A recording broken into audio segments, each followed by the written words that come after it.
Hi, everybody. Welcome to ByteSize. My name is Rotem Rozental, and today I'm joined by Adam Chin, a photographer who spent a career as a computer graphic artist for TV and film.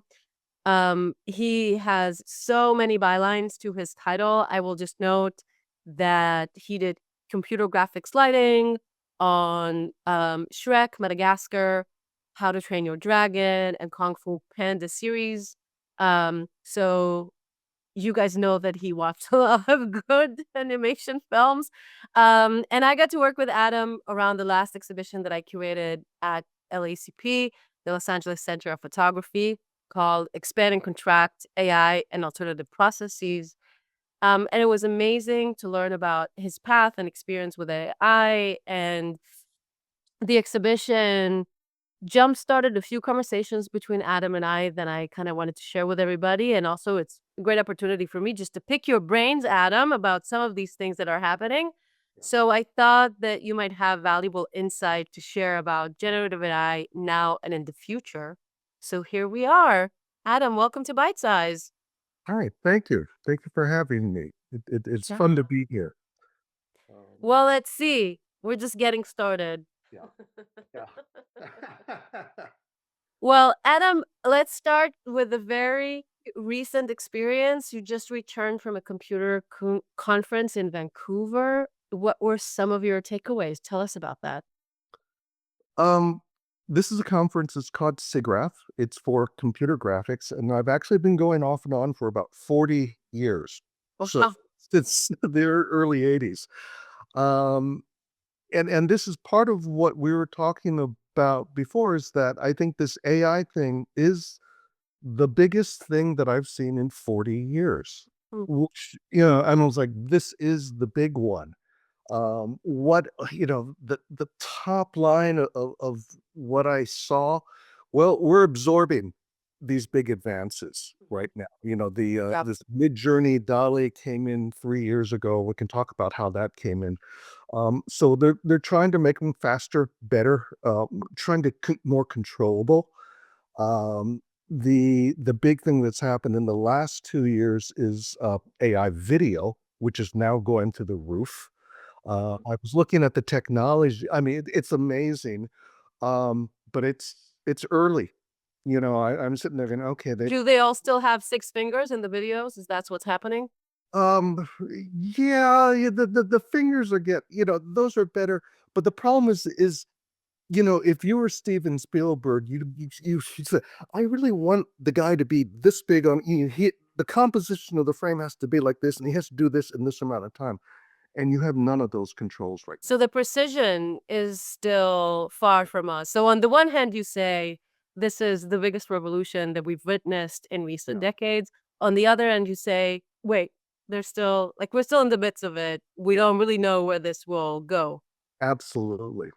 And then probably the other top event I saw for this, convention in particular is that, it's sponsored by NVIDIA. Okay. Oh. And boy, are they lucky, because you have the largest geopolitical player Mhm. backing right now. So and Oh and yeah. and this goes back to when NVIDIA was in its roots. So it has a lot to owe to this audience and this convention. So that was kind of a top line thing. Hmm. Uh, but yeah, I didn't see, I'm kind of there looking for, what's the next thing coming? And it, I didn't see it yet. I think we're absorbing this. So you don't think that we've identified yet what's the next big thing? No, I don't think so. Huh. Yep. And this comes at a really interesting moment because on the one hand, you've mentioned NVIDIA, a company that its quarterly share reporting have become like a video party that everybody wants to get a ticket to because they're so profitable. On the one hand, Yeah. and on the other hand, we hear just this morning on the news there was heavy reporting around a lawsuit that has now hit Sam Altman and OpenAI because of a 16-year-old boy who took his own life following intense conversations with ChatGPT. So we're kind of holding both of those ends at the same time, right? The great promise of hardware and software and generative AI. And on the flip side of that, the real significant concerns about, well, who's running this show? Yes. Right? And I'm sure that from your end of things, which is, let's focus this on your side of the world, which is animation and graphics and visual technologies. I'm sure that there's a lot of apprehensions there as well. Could you share a little bit about that? Well, yeah, I have apprehensions, but does the tech community share those apprehensions? And this is a personal opinion. I I I don't see there's a rush forward. There it's a gold rush, and I don't see that they don't have the same reservations that an artist might. Mhm. It's just like, hey, what are some of the ethical concerns that, you know, you're young, you're in your 20s, you're mostly male. I've been there, and you are excited trying to do the coolest thing. Mhm. You know what I mean? And and Yeah. and you don't and Move like fast and break things mostly. Yes. yeah, yeah, and I will tell you, from my own background, when I started in the '80s, there were like 6 of us, and really, we were driven by that same thought. It was like, "Hey, I'm trying to make the coolest picture I can think of," which is really that there's nothing wrong with that. That's a great thing. But you do have to be able to step back and have, really think about ethically, what are you doing here? What's happening? And that I don't, you know, at the convention there I saw one talk that says, okay, we're going to have our sort of yearly talk, a round table about, racial bias Mm. in AI. But it's one small talk. Was it more like virtue signaling? Do you think that there's more to be said that they're not preoccupied with? No, I think the people, well, it's a I didn't make it to the talk because there was another shiny top of okay. So they buried it in the schedule, but, Yeah, it existed in the schedule, right? They kinda marked off that on the list, yeah, but they didn't give it prime time, is what yeah, you're saying. exactly. Yeah, yeah, yeah. Mhm. Well, that is a little bit concerning. I mean, specifically thinking about graphics and what you're talking about video, what do you think that the industry is not thinking about that it should? Well, I have personal reservations about AI in general, even though as exciting as it is, Mhm, I think, you know, even outside of this industry, it's a bit like a wild creature. After playing with these image generators a bunch, it just seeing it like it's like a wild animal, and I personally believe that if you think you really have it under control, you're kind of fooling yourself. mm. So, um, those are my reservations that I have about it, and also that AI tends to promote laziness. In what way? In that you do it, it makes the answer for you and says, "Good, I'm gonna run with it." Whereas, you really did you really read what you generated? Yeah. Did you really look through, because it's really hard to concentrate and read through some of this stuff. It's I get a sense a lot of the stuff that is put out there pretty much unvetted. Uh, Mhm. so, those are some of the dangers, and like I said, it it it tends to it's so powerful. I mean, there is something there with AI, and it's not, but, um, yeah, like I said, it makes you lazy, and it takes a real discipline to not be lazy while working Yeah. with it, and I don't think And to not use it when it's not needed. oh, yeah. Yeah.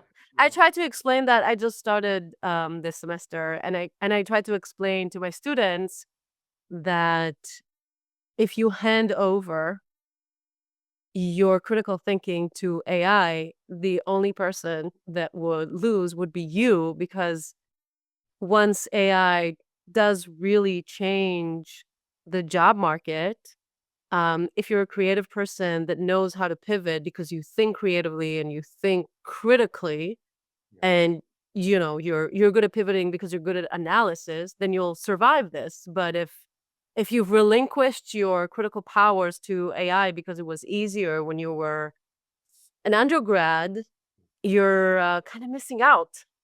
Yeah, yeah. This is this Yeah. is this is grown up talk. Well, but let's bring it back to you then. You had a front row seat to AI development and implementation in various aspects of creative economies throughout your career, right? Whether it's Silicon Valley or the animation world. What surprised you when you began working with AI? What did you discover that you had no idea that was coming? Um, the thing that surprised me the most was how quickly you run into the problems that we're talking about today. Mm, mm, So, when I started, so the motivation after I started learning it, and this is about 2016 or 2017, I mhm, was going, I want to draw a picture of a face. I want to do a life drawing exercise. Okay. mhm, That's about as basic, as primitive an impulse as you can imagine. Hey, I want to draw a face. Well, what do I have to do in order to draw a face? I need a database of faces.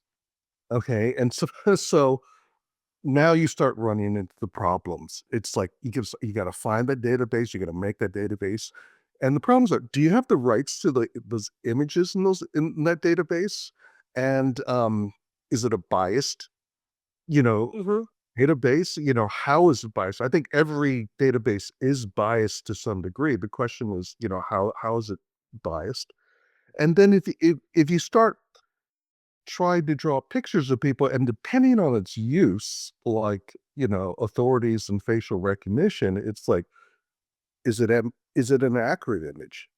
As an artist, you may not run into that one, but you mhm, could see it's like it's a slippery slope, and you hit it immediately just because mhm, you draw a face, you mhm. know, and what was my motivation in starting this? It's creative expression. I'm trying to see if I can make this media express what I'm feeling and thinking, you know? Wow, And that's absolutely. artistic impulse. Absolutely. Yeah. So you mentioned 2016, 2017, but we can also talk about the generative AI revolution that began in August 2022. Can you talk a little bit about that transition from your perspective with the introduction of generative AI?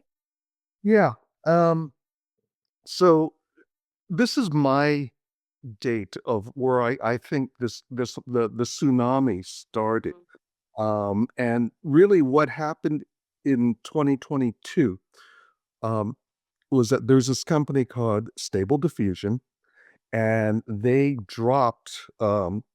released Stable Diffusion 1.0 to the public for free, for the first time. So at the time, OpenAI had already made Dolly, but they had been a gatekeeper on it. They only a couple people could use it. Midjourney was out there. It was a pay service. Not everyone knew about it at the time.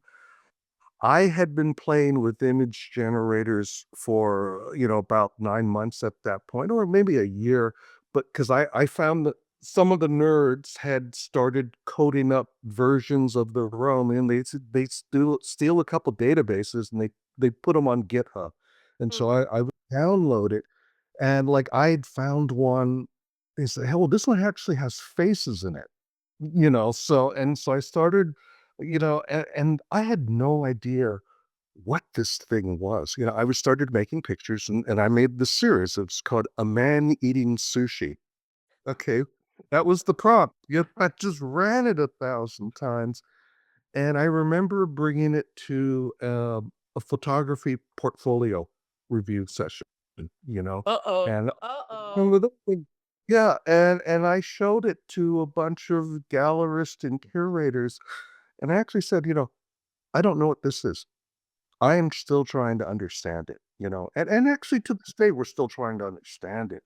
But, I'm curious, what was the responses that you've heard in portfolio reviews in 2022 from gallerists and curators when you've shown AI generated images?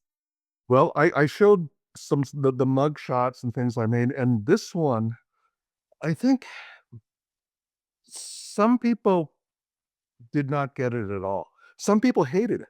There was a little, because and this goes to the creepy thing I was talking about. Some of it are really repulsed by some of these images. And Mhm, there are only one or two who, really tried to suss through what is this all about. And I mhm. was, and at the time I'm thinking, and what is the best way to display this? To talk about, Sure. what's the best piece of art to make with this? And that's a real problem. At the time, I kind of saw it as this is like a telescope into the internet, into the universe of images up there, but it's a kaleidoscope. Mm, mm, Yeah, I mean, yeah, you're getting the kaleidoscopic a keyhole into the internet. That yeah. was my thought at the time. So you've mentioned that idea that AI feels creepy or felt even more creepy at the time. Can you talk a little bit about that? Since I know that you've heard that comment a lot about your work, and we'll see your portraits that were created in a slightly different process, but Yeah. we're not there just yet. Talk about that creepy notion. Well, I can say that since the beginning of when I started making pictures with I have gotten that the creepy comment really often too, from a good percentage of people who just um kind of cringe from it. And the word the word is so apt and so strong that it tends to shut down the conversation at that point. Is what someone's like, "Oh, that's creepy," and I say, "Yes, I know it's creepy," and that's it. Mhm. So I have spent the last couple of months really trying to actually answer that question of why. Why is this image creepy? And I have a list of things I'm still working through it, but I'm really just gonna just give you the top line one just to Please. give you an idea. So I'm gonna show you one picture here, and this is the first picture that I created using Stable Diffusion in that first night in August of 2022. And I do want to say that the first night that you get on an image generator, and I think you've worked with them too, it's amazing. I mean, Yeah. you stay up I feel bad admitting that because I know how sensitive photographers are to that. Of course, for the obvious reasons, I wanna make sure that we name it. yeah, But yeah, I feel bad admitting it, but it's a lot of fun, Adam. It's a lot of fun. the first night you just go down this rabbit hole. It's like Yes. every thought I have, I can make a picture out of. Can be visualized. Yeah. Type and type. And you come up the next day going, "What happened?" So I'm gonna show you this picture, and Mhm. and prompt was a black and white photograph of the Brown sisters by the photographer Nicholas Nixon. Mhm. So Mhm. for those of you who don't know it, Nicholas Nixon took a photograph every year of the same 4 sisters for 40 years, and they're all always lined up in a row. One of them was his wife, and it's a classic in photography. And at the time, I was thinking, "Well, that's data. Okay, can I generate a new picture of the Brown sisters from 40 pictures of the Brown sisters?" It was amazing, and it was also creepy. Creepy. It's creepy. Creepy, yeah. And so here's the first thing I'm gonna talk about. It's it's the eyes. Okay, we always talk Mm. uncanny valley in the eyes. And we know that, classically we think that, well, our thoughts are revealed in our eyes, in our expressions. And so that's the idea I'm running with here. And the idea is that Um, in a photograph, a person has a thought that is revealed in their eyes, and there's intentionality in the photograph. Okay, this is what I'm presenting to you. And there is also intentionality that the photographer has. So the photographer is choosing this slice of time within which to take this photo. Yeah. And it's because they like the thought that they're seeing with The conversation works. The the conceptual dialogue. conversation works. The dialogue works between the photographer and the sitter. Yes. Ooh, okay. So now we have a photo with intentionality. Mhm. So what does the AI do? What does Midjourney do? It takes 6 billion images and it pushes them down into a cooks them down into a soup. Okay, so you had 6 billion images with intentionality in each of those images that's now in the soup, and out of this soup, we're cooking up this new image. Um, and it's not to say that the new image doesn't have intentionality, but it's just diluted away, you know? It lacks the emotional resonance of the unexpected, right? Of the mistakes, of the human compassion and the human capability to connect. It's just dead eyes staring back at you, is what you're saying. Yes, and it's the average. Or eyes that never lived. I said dead eyes, but they've never lived. So yes. Yeah, yeah, there's no thought going on there. Interesting. I didn't think about it that way. That's really interesting. Yeah, so that's the simplest thing, the median image is a straight ahead look and an eye that's looking straight ahead. Mhm. That's that's always been the dead giveaway. And then the second image I'm gonna show you, it's a painting by, John Singer Sargent, famous portrait painter from the 1800s, and the guy could paint, and you can see, in this portrait, there's intentionality. There's a person there. So an artist can paint intentionality into a picture. A photographer takes it. So it's just that AI loses it. Mm. Yep. And so that was the first thought. And I would have like one other second thought about the creepiness of this image that I showed you is that there's girls everywhere, right? And Everywhere. they Yeah. still scream, and this is a weakness. This is a trait of the actual diffusion algorithm is that it has the opposite of a minimalist aesthetic. Mm, Okay, that's it has interesting. a maximalist aesthetic. It doesn't like empty spaces. Mm. So Does it still function in the same way?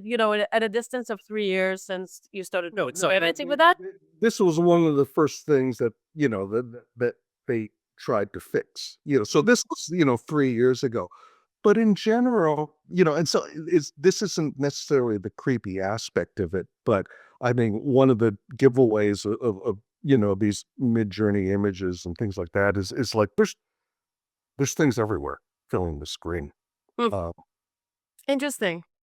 yeah, Interesting, a way of thinking about AI aesthetics, especially, um I'm gonna go off on a tangent. Are you with sure. me, Adam? Yeah, out there. I was just listening to, um Cracker Barrel has been on the news, and the logo of Barrel that had changed and now changed back, and there were, like, conversations about how the original logo has this maximalist aesthetics to it. Mhm. And then you're also thinking about how the Oval Office is now being redecorated with gold, and, like, that is another form of, like, maximalist excess, Yeah. um, regardless of how you think about it. And, also thinking about how this moment is characterized by the aesthetics of AI. What does it mean that this moment is defined by the aesthetics of AI? I'm wondering if maximalist aesthetics is the point of this moment, you know? It you But know that also makes it creepy. Yes, yeah. Well, I went to see a summer blockbuster the other week, and it was, The Fantastic Four, and, it had tremendous production design, art design. It was a retro 60s vibe in this thing. Yeah. And I'm looking at all these little objects on the screen. I said, the art directors used AI here.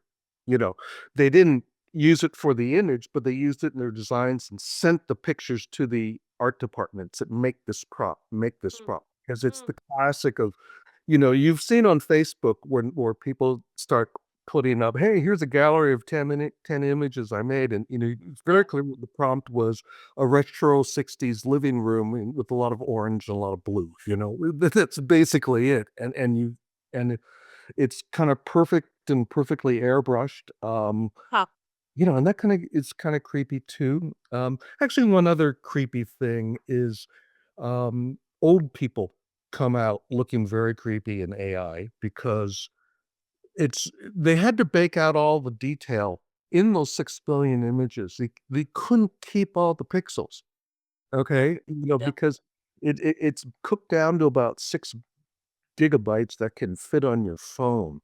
And so when they try to reconstitute an old person, the complexity of the wrinkles on an older person's face tend to be replaced with a geometric pattern, or it's too smooth.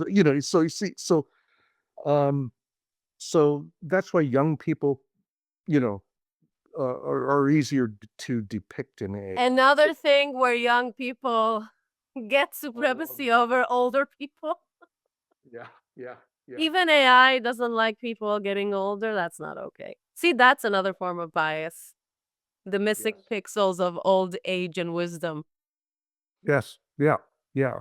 So, it's a resolution problem. The resolution problem will be solved over time, but that's going to take some time because those pixels take up a lot of space. And that's just is a Yeah. technical issue. And the amount of space needed is proportionate. So, Well, we've talked about creepiness. Adam, I feel like we need to talk about your work. yeah, yeah, yeah, okay. Yeah, So the project that got us talking, yeah, I think is really interesting in this context because of a number of reasons. yeah, So first of all, I think we need to describe what you had done, and I'm going to let you do that. But I'll note that part of what was interesting about it for me was in your technique and what you were hoping to accomplish. And I feel like you went all in on the creepiness, which is why I think why I was drawn to the images to begin with. But also how you were able to create your own data sets of images instead of using existing database for the creation of the work. So can you talk a little bit about that work? yeah. Yes.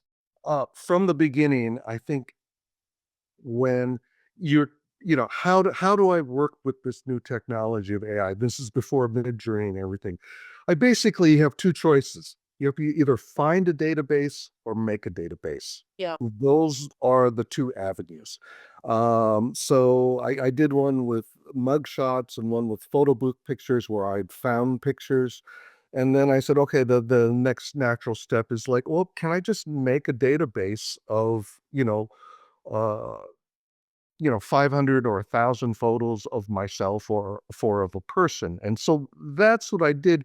And I knew that how the algorithm works, it's going to try to look through these 500 to 1,000 photos, and it's going to end up with distortions because of it really doesn't it has no understanding of the 3D structure under underneath it. It's a 2D algorithm. um, oh, and by the way, just as an aside, you're asking, what is one more thing that I saw at the SIGGRAPH convention. We are now trying to get more 3D. How can we Mm, translate these 2D images and get 3D? Because 3D is going to be much more useful than 2D. yeah, of So course. yeah. Anyway, so that's what I did is I would make about 650 photos of a person, and the person would actually I gave them a remote controller so they could take the pictures themselves. And I in the end, I started this because I started during the pandemic and we couldn't get close because of social distancing. And so I said, here, you take the pictures. And that was actually a really good thing, and even after the quarantine ended, I said, "I like this better," and this Mhm. is, experience with art, good.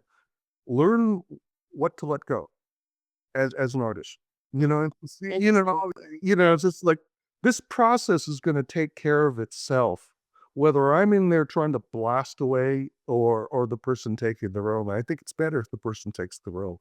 So that I think there was a little bit of experience there and understanding when to let go, Mhm. and, so the person takes the images, until they burn out, basically, Mm. because it's a lot of work, because they're trying to take 650 selfies and present themselves.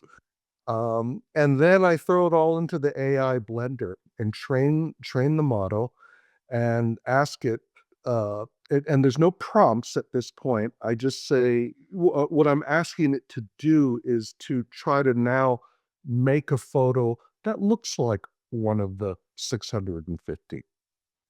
And it tries and it makes mistakes. What happens is it's like, well, the left eye is usually up here, the right eye is usually up here. And then it starts drawing together, going, oh, they're kind of far apart. Just put more skin there, and it's like, get these really grotesque images. Yeah.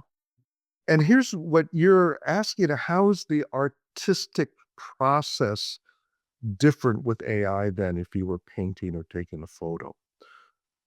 AI is different because it's curatorial. Okay.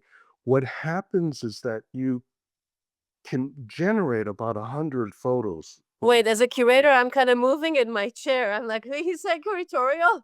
Yeah, because and here's the thing. So I made the images for your show 2 years ago. Mhm. Okay, it was a long time ago. Um, but it took me 2 years to pick the right one. Yeah. Because I had 800 to 1,000 photos, but you can only pick one. And it the artistic process is much slower than the AI process, and it wasn't until really it took, I sent them out to other places, or I chose different ones initially, and it wasn't kind of hitting, and what's this mean? So it really took 2 years for me to wake up one day and say, oh, I think this is what this is about.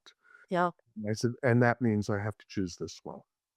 I mean, for me, what was really compelling about how you described the work and your process was that idea that AI doesn't have the capacity to imagine or understand Mhm. how do we look like, nor does it have the capacity to imagine or understand how it could look like in human form. I thought there were so many interesting connections there between how we would like to imagine AI in the future when it might take on consciousness. Yeah. And if you ask people like Sam Altman, then we'll have to get used to androids walking with us down the street, right? So, like, there is a part of the AI world that thinks along those lines, but at the same time, where we are now, Yeah. they still feel like they can't really grasp the differences between human consciousness and the process of analyzing data sets, which is basically what AI is doing at the moment. Yeah. Um, and I also think there's a muddiness out there in the dialogue right now In between what way? of what we believe AI is leading us to, or where we're trying to go with it. And this is the muddiness between, intelligence, which is sort of this AGI, Mhm. humanity, which is, what does it mean to be human? And this is like, well, we've got AI boyfriends, we got your AI therapist, and I know it's not a real person, but I'm still using it, Right. and talking about the young man who was committed suicide, or. Yeah. And the third thing is actual consciousness.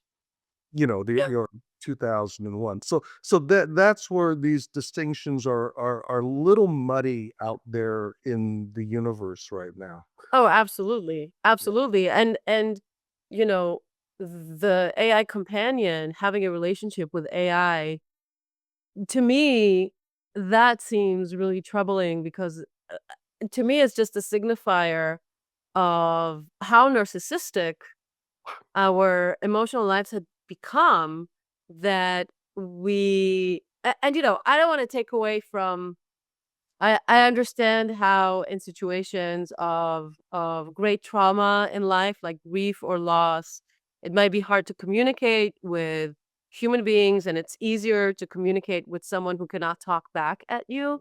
Yeah. Yeah. But the point of real human connection is to have a dialogue, not just to have your own voice reiterated to you in the voice of a machine. An AI can tell you, "I don't wanna go with you to have dinner at your mom's," like that it's not or, "I don't feel like going out tonight. I wanna stay home and watch TV." That's not the level of conversation that you're gonna have with an AI companion. And to me, that's really troubling that people opt for having conversations with themselves disguised as a relationship It's a real place. versus fighting for humanity and for the challenges and awfulness sometimes of human connection. I think that saying it as narcissism is I haven't heard that before, and I think that that's really that I it can say it well, again. yeah, yeah, no, because actually, I had a dream. My mother's not here, and I had a dream the other night. It's like, oh, I'm supposed to go over for dinner, and I Mhm. stopped, and then so I stopped at a restaurant first. That's I should be going over there. Uh, Apropos our after we met in LA, and I talked about people who are resurrecting their parents as deepfakes, or Yeah, the dead loved one. yeah. I realized I'd actually done it myself already this summer, and I'll send you the video Wow. you can tack on at the end of this. About 3 months ago or 4 months ago, we found a photo of my father online. He's been gone for over 50 years. It was a photo of him in 1935. Okay, Wow. and he was a young engineer at Boeing. He was meeting a Chinese aviator, a woman from China, one of the first female pilots, and he met her at the Oakland airport. So we found this photo. I sent it to a friend of mine, and 30 minutes later, he sent me back an animated clip of that encounter.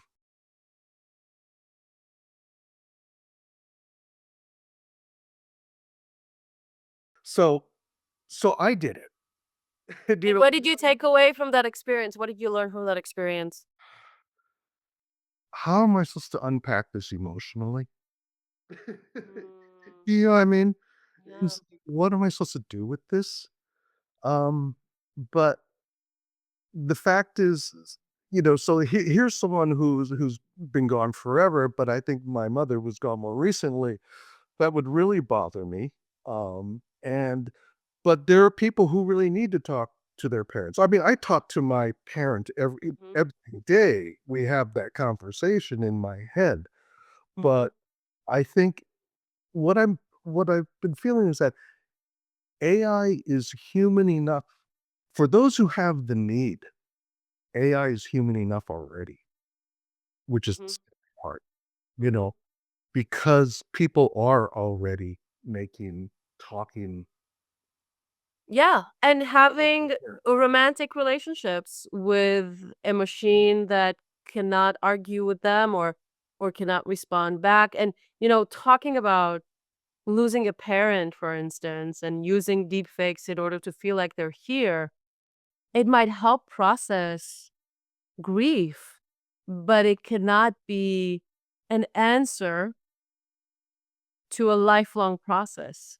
Part of the grieving process is to realize that the person is not there. And I have to say, there was a Black Mirror episode about precisely that about 5 years ago already.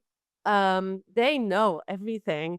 And it doesn't at the end of the day it's okay if it helps you as a temporary crutch, I think, Mhm. but it might take away from you the possibility of actually accepting the loss of that person Yeah, and, setting yourself up successfully for what comes next in your life.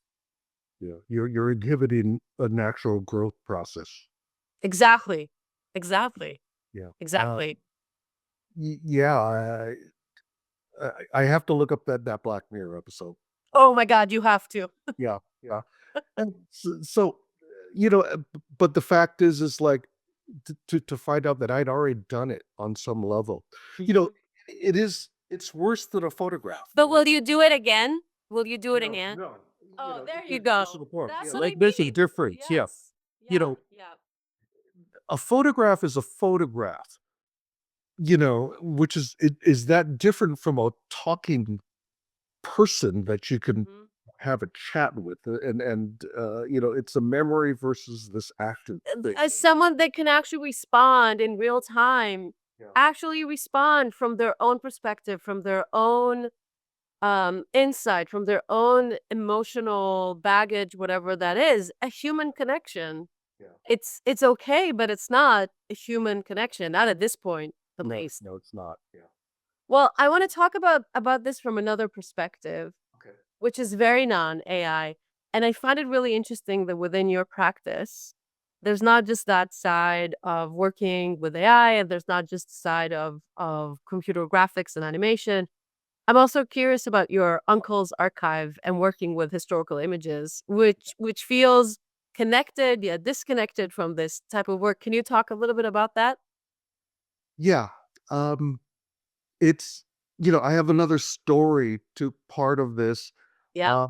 And I think part about it, which is probably could be really interesting to your audience as well, is that this is also a story about how to archive your parents' pictures, Mhm. okay? Because what had happened was that I'd had this uncle. His name was Benjamin Chin, and he was Uncle Benny at Thanksgiving and Christmas, right? And he's just this guy. And he turned out he had a very, very deep artistic background that we didn't learn about until much later in his life because he was very humble, he's very quiet, and he kept his artistic life separate from the family. Um, so it turned out um, that after World War II, he had been an aerial photographer in the Pacific. He'd gone to the Art Institute, San Francisco Art Institute, which is called the California School of Fine Arts at the time. And he was a student of Minor White, Ansel Adams, Imogen Cunningham, Edward Weston, Dorothea Lange. Those guys, Yeah, you name it. just like random guys, Yeah, just random dudes. random dudes. Yeah, and and they were, and it wasn't him. It was a whole classroom, and this is where you give like Ansel and Minor credit. They were trying to create a new generation of fine art photographers, and they were also looking for minorities and women, Mhm, which was really way ahead of their time. And so this group came in, and they weren't 18 years old.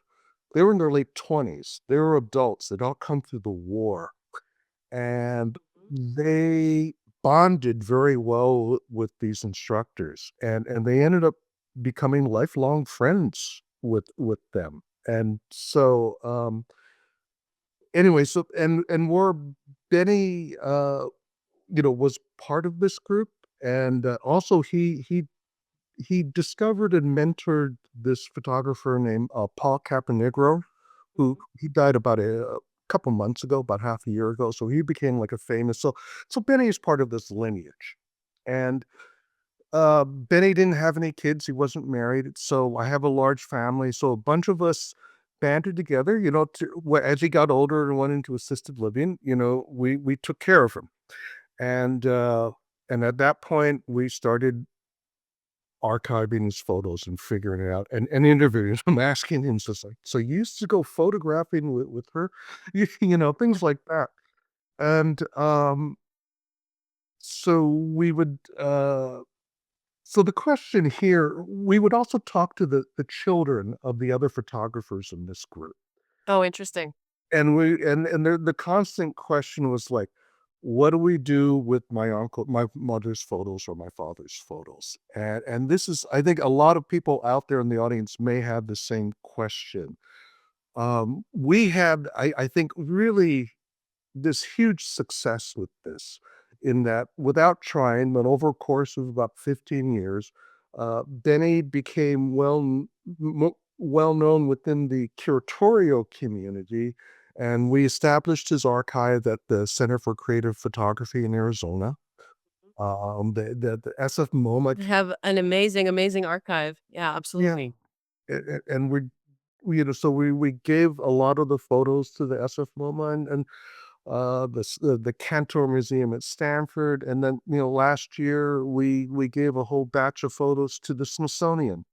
Mm. So, I mean, it was, like, much more than anything we could have imagined, and so what I learned, um, is, and the message here is, I think for those of you who have parents, who would say, "Hey, my father's photos, I think they're valuable, they're important to me, and they're all," yeah, how were you able to promote them? It was luckily, and here's where Ben was lucky, is that there were 3 of us who did it. Yeah. I don't think one person can do it alone. It's crushing. Do you know what I mean? You Yeah. just, if you had to deal with everything. It's a long process. Absolutely. Yeah, and I will tell you, I think the one gift that I got out of working on my uncle's photos for the last 16 years, um, was that, he got me interested in photography again. Mm. And so what had happened was that he used to go out every year, walk from his house in Chinatown, go out to the Market Street, and take pictures of the gay pride parade in San Francisco, and this is something that Minor White had done with the students, is he sent them out into the streets to take photos, Mhm. and he was still practicing it, and, so,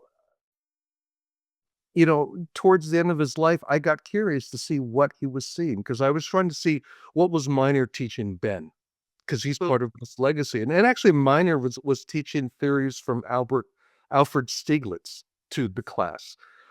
So I dusted off a camera. I had a medium format camera, and for about 10 or 12, more years, I would go down to the Pride Parade and And continuing the legacy. taking pictures. So that was the gift. If I said I had a rich uncle, that's the gift that he gave me. You know. And now you're gonna put all those images into AI and create weird, creepy portraits.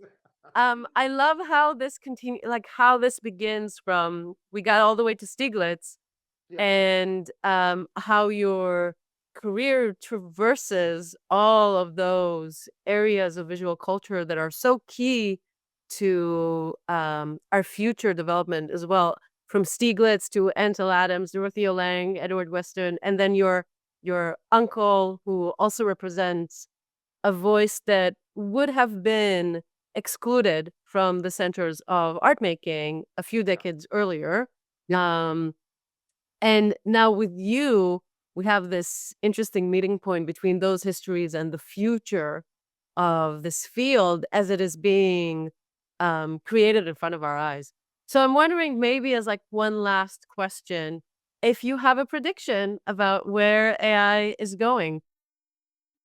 It's not going away, I can tell you that. There Yeah, is I there think we is a know. bear there, it's like I've seen over the course of 40 years in technology, I've seen a lot of things as, I've gone, "Oh, there's nothing," it's gonna poop out, and it does poop out, and Mhm. this one is The is pooping out. in terms of actual consciousness,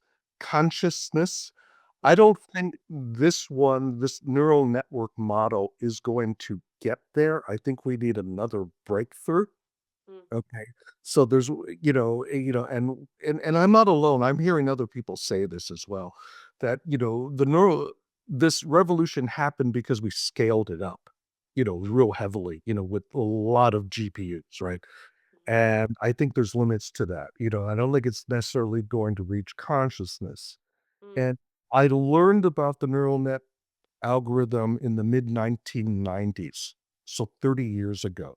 We I was working for a company, and the R&D department had a talk one day at lunch and said, "Hey, we got this new algorithm, and we don't know what to do with it." Here are the pros, here are the cons, and so they're going, "Oh, okay, yeah, yeah, yeah." And then you went away for 20 years because it didn't do anything, right? With yeah. the water. And then all of a sudden, the computers got faster, and, they were able to do something with it.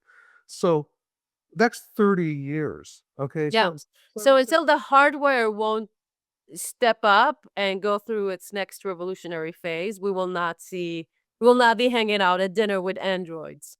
yeah. Well, I think there's gonna be another algorithm that has to come along, and there's no predicting of when that will happen, 7 I'm seeing new rendering algorithms come out about every 7 years in this AI. So before the diffusion algorithm, there was something called a GAN, generative, adversarial network, and that came out, like, 7 years before Before. Fusion, so the steps are somewhere in that amount of time, and Mhm, so mhm.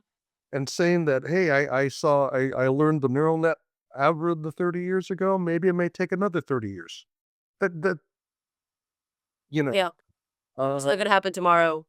yeah, yeah, um, but that said, it is also still exciting, and even though I'm scared of it, it has powers, and one other example, I think I got this from another guy who was an art director, and they asked, he said, if someone had to tell him to redesign the Starbucks logo, okay, what he would do is go and tell this, give me a coffee company logo with it that's green and with the mermaid.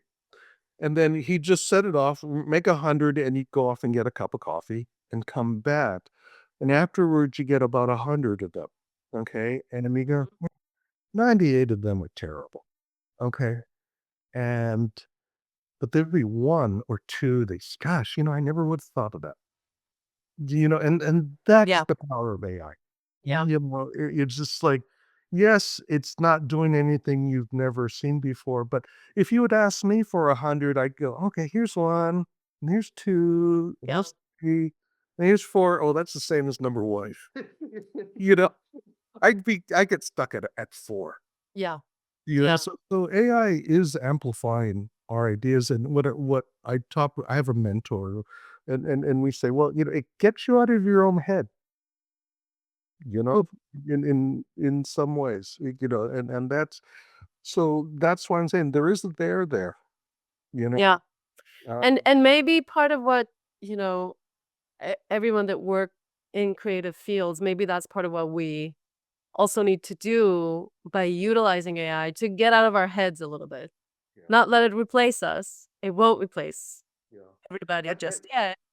yeah, and also, if you're I'm not against people using Midjourney and Dolly and these things, if you Mhm, to express for yourself what you're feeling, you know? mhm. Um, and yes, it's ripped off people and, all those issues. Yeah, of course, but if you're using it, then use it to maintain a human voice Yeah, within it. yeah, yeah. And I'll just say one more thing about that. Um, that it's horrible that photographers did not receive copyright funding for having these companies utilize their work without permission.